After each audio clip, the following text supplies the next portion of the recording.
Drainage pattern का मतलब उस पर्टिकुलर प्लान या डिज़ाइन से है जो कि इंडिविजुअल स्ट्रीम कोर्सेज कलेक्टिवली बनाते हैं।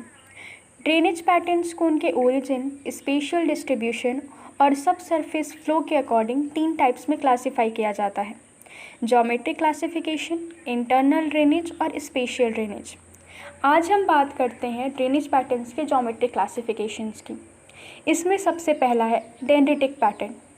ये सबसे कॉमन ड्रेनेज पैटर्न है और इरेगुलर ब्रांचिंग, हैपहैज़र्ड ओरिएंटेशन और ट्रिब्यूटरीज की इरेगुलर स्पेसिंग इसकी विशेषता है।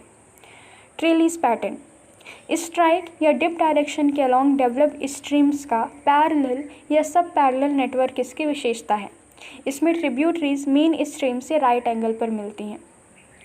रेक्टेंगुलर पैटर्न, इस पैटर्न में मेन स्ट्रीम और उसकी tributaries right angle band display करती हैं और स्ट्रीम्स एक दूसरे से राइट एंगल पर 2 डायरेक्शन में फ्लो करती हैं।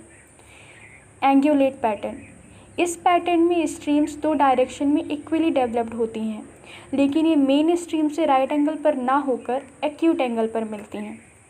रेडियल पैटर्न, ये पैटर्न एक सेंट्रल एलिवेटेड ट्रैक्ट जैसे कि वोल्केनो, डोम या डबल प्लंजिंग एंटिक्लाइंस में डेवलप होता है और स्ट्रीम्स एक कॉमन पॉइंट से रेडियली डाइवर्ज होती हैं।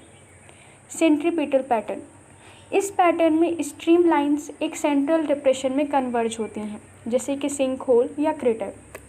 बाप पैटर्न, इस ड्रेनेज पैटर्न में ग्लेशियल ब्लॉकिंग, रिवर कैप्चर या लोकल टेक्टोनिक मूवमेंट के कारण स्ट्रीम अपनी तरफ मुड़कर ऑलमोस्ट रिवर्स डायरेक्शन में बहने लगती है। कॉन्टॉर्टेड पैटर्न, इस पैटर्न में ट्रिब्यूटरीज मोर और लेस पैरेलल होती हैं, लेकिन इनका फ्लो डायरेक्शन मेन स्ट्रीम के ऑपोजिट होता है।